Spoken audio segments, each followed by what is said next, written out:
C'est une difficulté qui touche les hommes et qui peut fortement perturber la vie de couple. Pas de tabou aujourd'hui dans Allo Docteur, on parle des troubles de l'érection. Selon un sondage IFOP, près de 6 hommes sur 10 ont déjà connu des dysfonctionnements érectiles au cours de leur vie. De nombreux facteurs physiologiques, hormonaux, psychologiques peuvent les favoriser. Pour en parler, deux invités, le docteur Sébastien Bellet, bonjour. Bonjour. Bonjour. Chirurgien, andrologue, urologue. Et le docteur Wilfried Pavageau, qui est sexologue. Bonjour. Bonjour. Et évidemment, pour bien comprendre, un petit peu d'anatomie, Fabien. Bien sûr. Alors voilà une coupe de pénis. Voilà, il est constitué de 3 corps érectiles, 2 corps qu'on appelle caverneux, vous voyez ici, et un corps spongieux ici. Les 2 corps caverneux sont de larges réservoirs en forme de cylindre. Ils renferment des artères que l'on voit ici et des veines. Et le corps spongieux renferme l'urètre que l'on voit ici, qui est le petit canal par lequel s'écoulent l'urine et le sperme. Alors, la plupart du temps, les corps caverneux sont pauvres en sang et le volume du pénis est faible. Alors, on va voir maintenant une animation. Et au cours d'une excitation, des signaux sensoriels parviennent au cerveau. Les centres de l'érection envoient donc des ordres qui transitent par la moelle épinière jusqu'au pénis grâce à des nerfs érecteurs. Ces nerfs sont directement connectés aux artères et au corps caverneux du pénis. Résultat, les artères vont se dilater, les tissus spongieux vont se remplir de sang et le pénis entre progressivement en érection. Et tout ce qui peut altérer donc l'afflux de sang dans les vaisseaux du pénis risque d'empêcher cette érection. Et il y a de très nombreuses causes. On commence avec cette question de Luc. Est-ce que tous les âges sont concernés par les troubles de l'érection ? Oui, tous les âges sont concernés. Les plus jeunes peuvent avoir assez classiquement des problèmes psychogènes qui sont liés au stress des premières fois, mais également des maladies qui sont heureusement rares, des malformations peuvent entraîner des problèmes d'érection à un âge assez jeune. Et puis bien sûr, les problèmes augmentent en incidence avec l'âge et l'accumulation des problèmes de santé, le diabète, le tabac, les mauvaises habitudes de vie, la fatigue. Voilà. Vous voyez, vous aussi, le côté psychologique, un peu tous les âges venir ? Oui, tout à fait. Je vois aussi des jeunes qui viennent pour leur premier rapport sexuel, après les premiers rapports sexuels, parfois même juste après le premier, parce qu'ils ont des problèmes d'érection. Ils se rendent bien compte qu'ils stressent, sauf qu'ils n'arrivent pas à dépasser ce stress. Donc oui, c'est vraiment tous les âges, jusqu'à effectivement des hommes qui peuvent dépasser les 80 ans, qui ont une vie sexuelle qui était épanouie jusque-là. Et puis là, il y a des nouveaux problèmes. Ils ne savent pas ce qui se passe. Ils ont peur, parce qu'évidemment, pour eux, c'est le début de la fin. Et donc oui, c'est tous les âges. Et qu'est-ce qui différencie un trouble de l'érection d'une éventuelle panne d'érection ? La panne d'érection, on va plutôt dire qu'elle va être temporaire ou juste une fois ou deux. Et puis le trouble érectile, c'est à partir du moment où ça se reproduit et que ça va durer dans le temps, en général plus de 3 mois d'affilée. Voilà. Claude demande comment retrouver la fonctionnalité érectile après une abstinence de 1 an suite à la naissance de notre premier enfant. C'est important ça, le post-accouchement. C'est souvent un moment difficile dans les couples de toute façon pour retrouver du désir déjà. Donc je crois que c'est la communication qui fait beaucoup et puis surtout ne pas hésiter à continuer les caresses, les préliminaires, les bisous, la tendresse surtout. Parce que beaucoup de couples arrêtent même ça et donc évidemment c'est plus difficile encore pour reprendre une sexualité. Voilà. Mais il peut y avoir des problèmes aussi liés à l'accouchement, évidemment. Alors, Boris demande si le diabète a des conséquences sur l'érection. Oui, le diabète a des conséquences qui sont d'un premier ordre neurologique, parce que le diabète, avec l'augmentation du taux de sucre qui circule dans le sang, va abîmer petit à petit les fibres nerveuses les plus fines. Donc c'est ce qu'on appelle la neuropathie diabétique. Et puis il y a surtout chez les gens qui ont un diabète de type 2, le diabète qui se traite avec les cachets et pas avec l'insuline, des problèmes qui se surajoutent, qui sont liés à l'hypercholestérolémie, au surpoids, aux écarts d'alimentation, et qui, eux, vont être toxiques pour les vaisseaux. Donc il y a un problème neurologique et un problème vasculaire. Jules demande si le téléphone portable dans la poche avant du pantalon pourrait avoir une incidence sur les troubles de l'érection. Non, ça on n'a pas. Ça peut avoir une incidence sur la qualité du sperme. On en avait déjà parlé ici. À cause de la chaleur ? Exactement, la chaleur du téléphone au contact des testicules. Donc je leur conseille de ne pas le faire. Léo demande si l'hypotension peut créer des troubles érectiles à cause d'un afflux de sang plus limité, comme dans les extrémités du corps. Oui, tout à fait. On voit ça assez souvent chez les hommes qui sont hypertendus et chez qui on met en route un traitement anti-hypertenseur et qui vont voir leur cardiologue en disant j'ai arrêté le médicament parce que j'avais plus d'érection. Donc ça, en fait, c'est affaire de réglage de traitement, mais effectivement, si la pression entrante diminue, les corps caverneux se remplissent moins bien, comme on l'a vu sur le schéma, et il y a moins de bonnes érections. Virginie nous dit quand son conjoint est sous tramadol, c'est un antalgique puissant, il a des difficultés à avoir une érection, est-ce que c'est fréquent? Oui, le tramadol, c'est un opiacé, un dérivé de la morphine, et ça atténue le désir, déjà. Ça retarde la survenue de l'orgasme, et d'ailleurs, certains le consomment en traitement de l'éjaculation précoce, en dehors des autorisations de mise sur le marché de ce traitement. Et puis, quand on en arrive à des consommations qui sont liées à une toxicomanie médicamenteuse, là, ça peut atteindre des doses importantes et ça atteint la qualité de l'érection aussi. Il y a d'autres médicaments qui jouent sur l'érection? Il y a énormément de médicaments, tous les médicaments hormonaux qui visent à diminuer le taux de testostérone, qu'on utilise surtout dans le traitement du cancer de la prostate métastatique. Certains antihypertenseurs, et donc là, si jamais c'est constaté, il faut voir son cardiologue, il ne faut pas arrêter de soi-même un traitement antihypertenseur.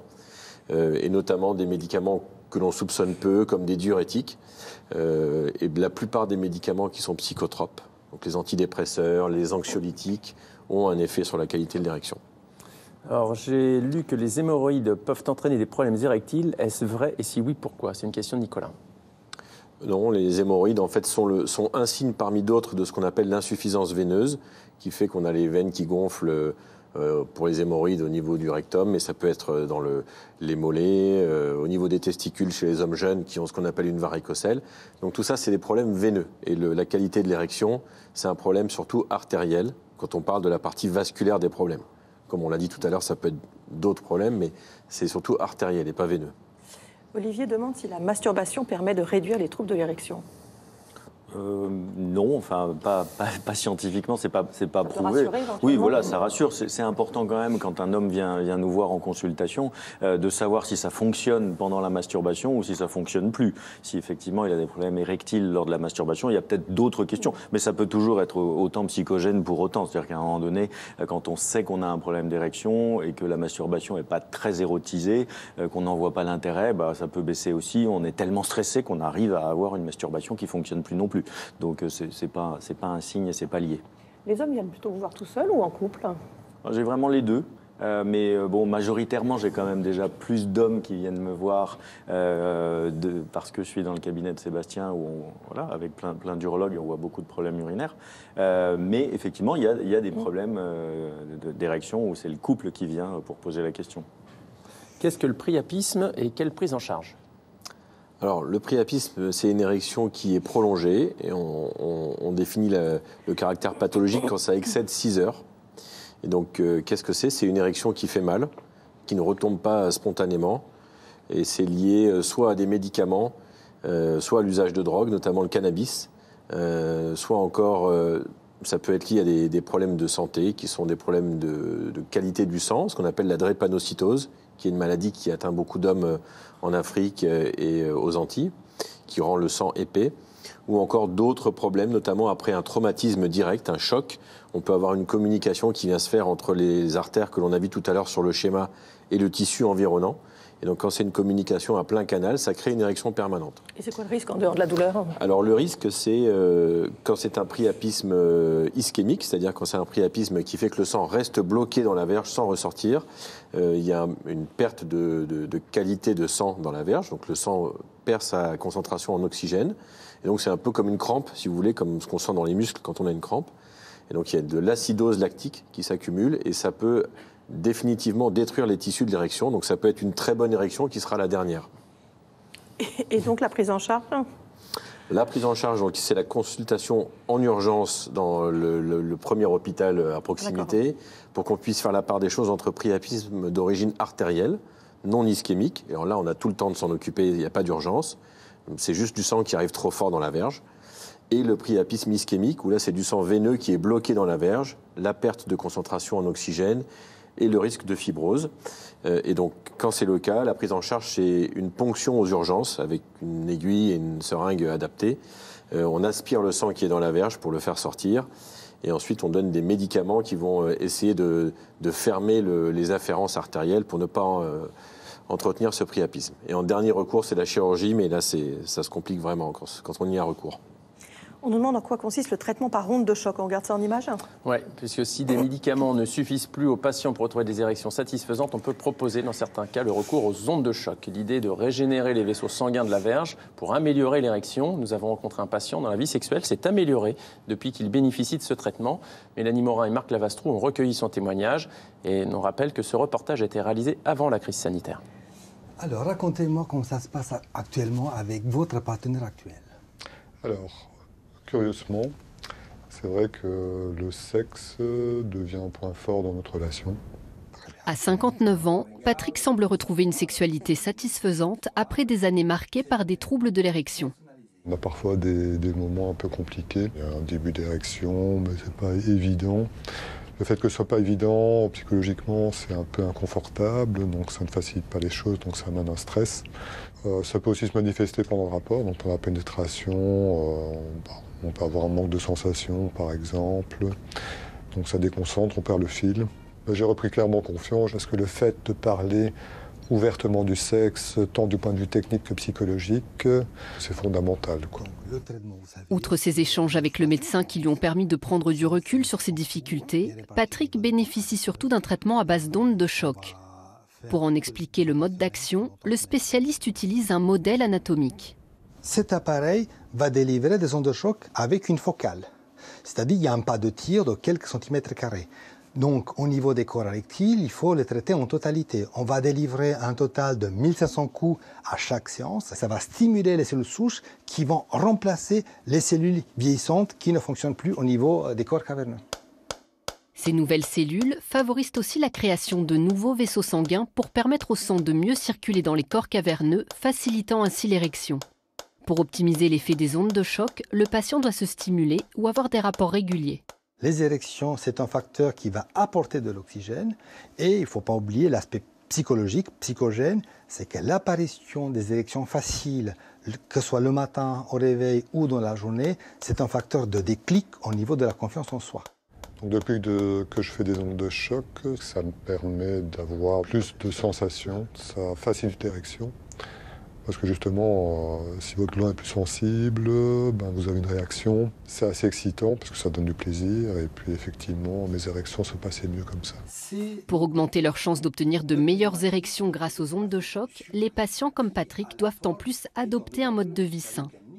Donc bien évidemment, dans l'idée d'appliquer un traitement de récupération, un traitement curatif, régénératif, si on ne va pas changer d'hygiène de vie avec la maîtrise du stress et surtout l'activité physique, le régime alimentaire, contrôler les apports glucidiques, lipidiques, évidemment, on risque de ne pas avoir les effets attendus. Allez, merci beaucoup et on se voit la semaine prochaine. Patrick effectue 12 séances d'ondes de choc de façon rapprochée. Les effets du traitement perdurent pendant 1 an environ. Ça marche bien ce traitement par onde de choc? Pour les patients qui ont des problèmes vasculaires, oui, ça fonctionne bien.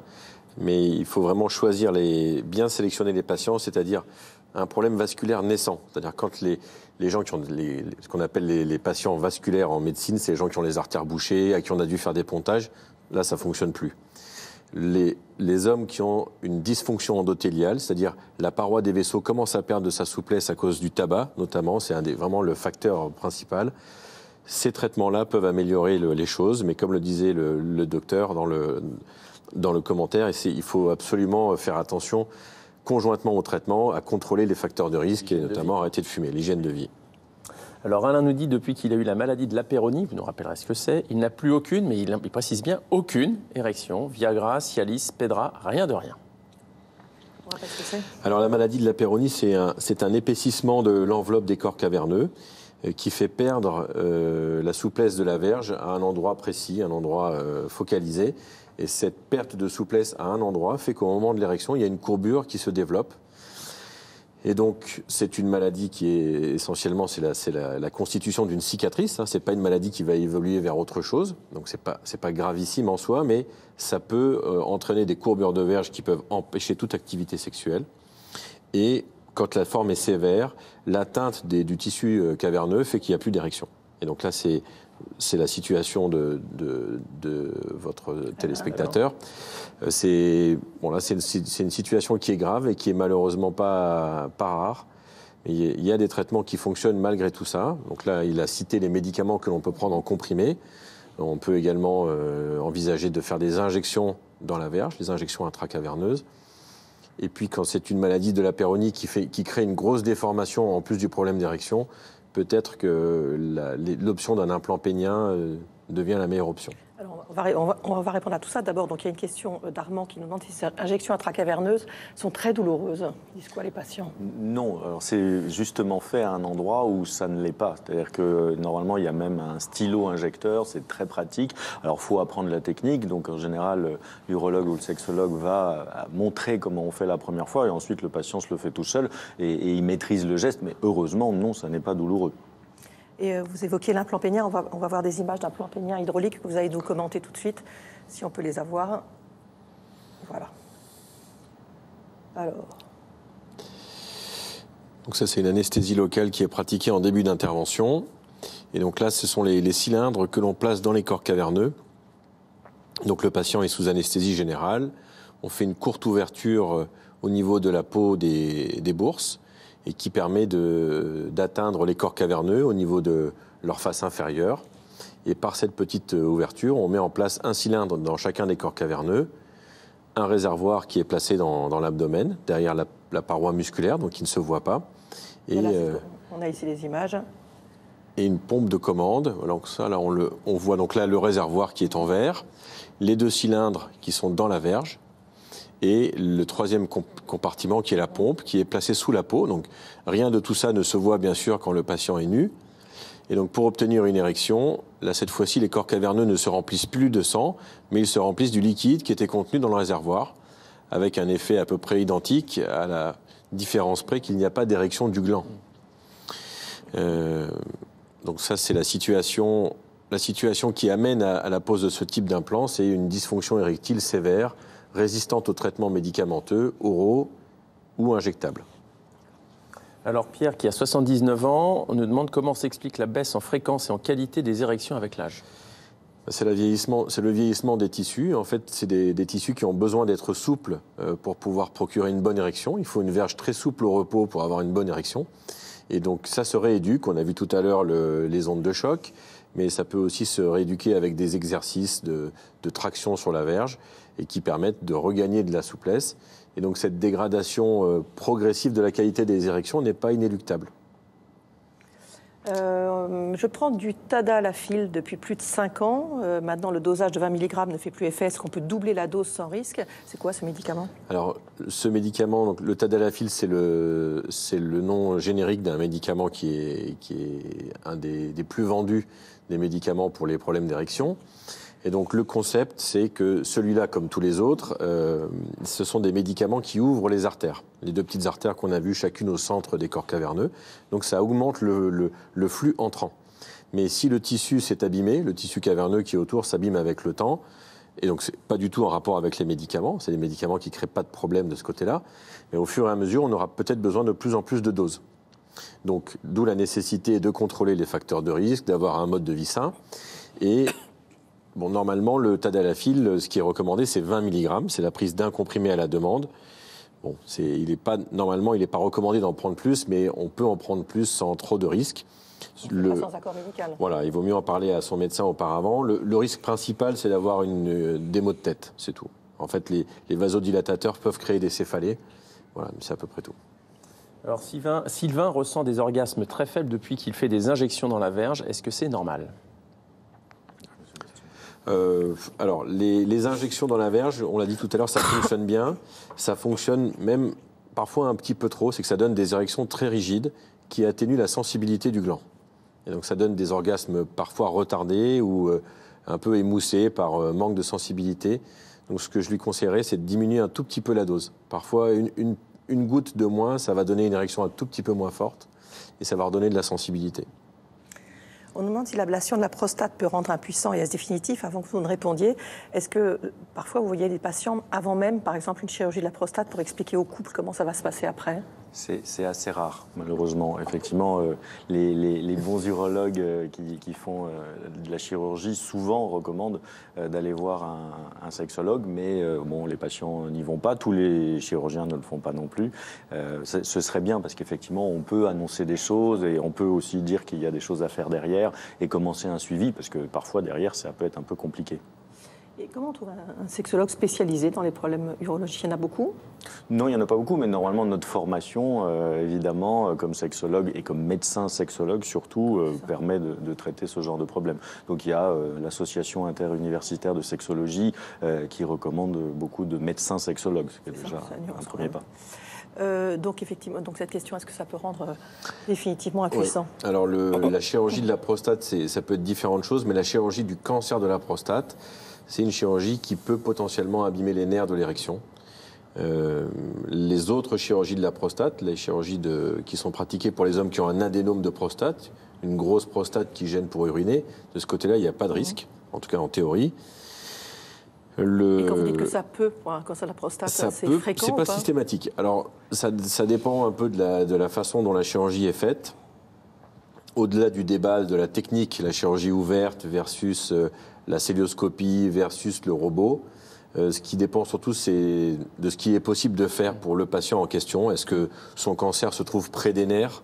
Et à ce moment-là, on ne prendra pas de risque et on passera un peu au large chirurgicalement et ça va abîmer les nerfs. Ou est-ce que le cancer est un peu à distance des nerfs et à ce moment-là, on peut vraiment garder les nerfs? C'est surtout ça qui va faire la différence. Et puis peut-être un peu la technicité du chirurgien. Merci beaucoup à tous les deux d'être venus répondre aux questions des téléspectateurs. Un petit appel à témoins, Fabien. Vous êtes diabétique, venez nous raconter votre vie quotidienne avec cette maladie. Pour ça, appelez-nous au 01 58 88 85 21. Voilà, et demain dans le docteur, on parlera de la solitude, des vies solitaires qui ont été très mal vécues souvent pendant le confinement. On verra comment vaincre cette solitude. D'ici là, passez une très bonne après-midi. On se retrouve. Je vous retrouve jeudi. Jeudi. Moi, je serai là demain, mais ouais. Jeudi, c'est permis. Je vous attends. À demain, au revoir.